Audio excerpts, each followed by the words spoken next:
czar! Fire Carl, the censorship czar! Fire Carl, the censorship czar!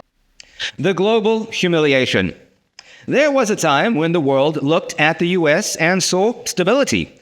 Then Trump walked in and turned the briefing room into a circus tent. Joining us now, FCC Commissioner Ana Gomez. Thanks for joining us today. Thank you for having me. Let's talk about Donald Trump and his reaction to Jimmy Kimmel being back on the air. He posted a lengthy message on his social media. I'll put it up on the screen, but I'm going to focus on just one part of it. He says he is yet another arm of the DNC. He's talking about Jimmy Kimmel. And to the best of my knowledge, Trump says that would be a major illegal campaign contribution. I think we're going to test ABC out on this. Let's see how we do. Last time I went after them, they gave me $16 million. This one sounds even more lucrative. When Donald Trump is saying he's going to test ABC out on illegal campaign contributions, how does the FCC, how might Brendan Carr at the FCC, or how could he get involved in that?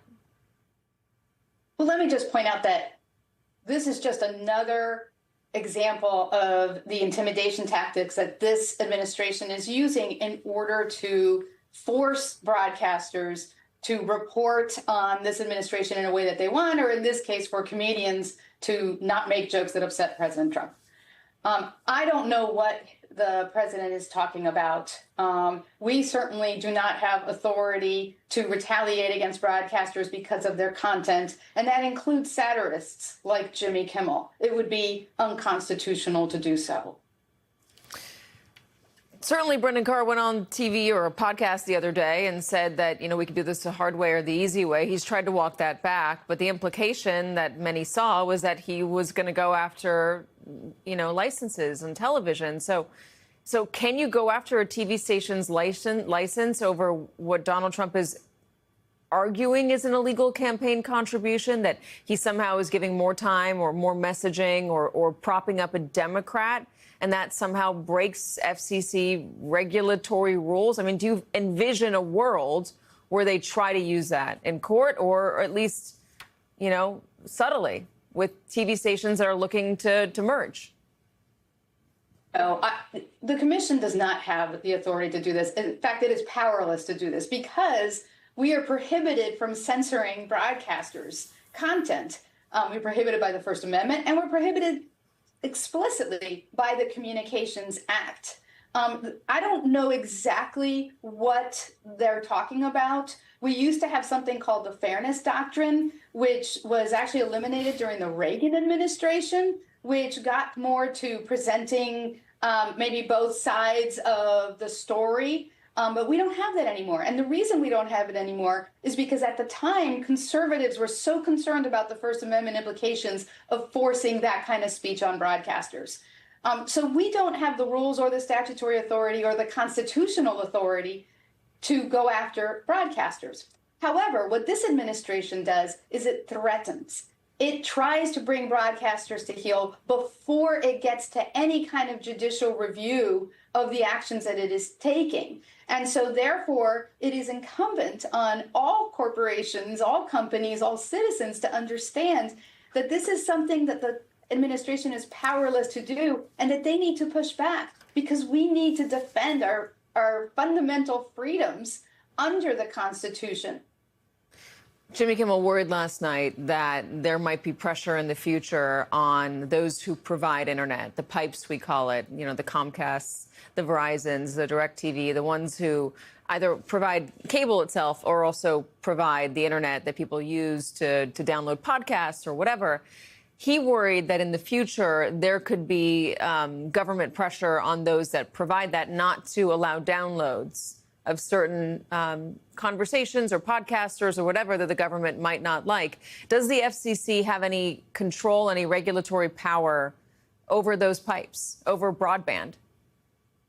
So we do regulate broadband providers. Well, we have minimal regulations now of broadband providers, but that's more in the traditional telecom service that they are providing. We do not have authority to take down internet content. We don't have authority over the internet or the content of the internet. As an FCC, our Telecommunications Act is quite old and does not reflect that particular mode of communication. So no, we would not be able to do that. Now, I do think that this administration will find any lever it possibly can to weaponize its authority in any agency throughout the administration in order to take action to shut down speech it doesn't like, so that only the speech it wants and its ideology is the one that gets reported, broadcast, joked about, etc.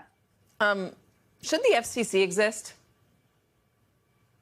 Yes, the FCC is a very important agency. And in fact, I wish we would just go back to our core duties of ensuring that everyone has access to affordable telecommunications and broadband services.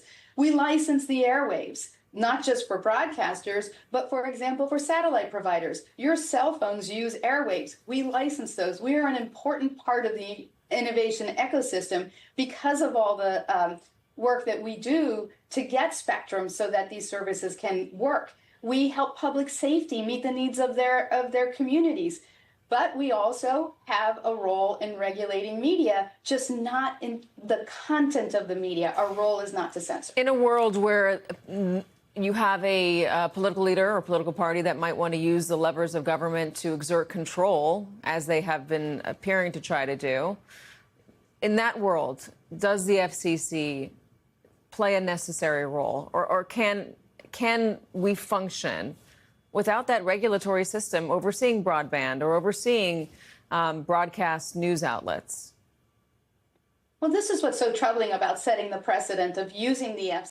I remember watching foreign leaders try to hide their disbelief behind polite smiles, the kind you give to a man who thinks the room laughs with him. Every handshake, every summit, every historic deal was all theater. He didn't listen to advisors. He listened to applause. And when the world didn't clap, he took it personally. That's the thing about Trump. Every disagreement feels like betrayal. Every bit of advice sounds like disrespect. He thought leadership meant dominance. He thought diplomacy was a weakness. And in the end, he left the world not fearing America, but pitying it. Allies stopped calling. Enemies stopped pretending. And Trump, he called it victory. He said America was respected again. But respect isn't built on fear. It's built on trust. And nobody trusts a man who treats every friendship like a deal and every deal like a tweet. The world didn't move on because it hated Trump. It moved on because it couldn't afford to wait for him. In the end, Trump will boast that he changed the world. And maybe, in a way, he did, just not how he imagined. He made other nations realize they could survive without America's permission. He made old allies rethink old loyalties. And he made history remember that ego can collapse empires faster than any war. The world didn't stop spinning when Trump withdrew. It started recalibrating.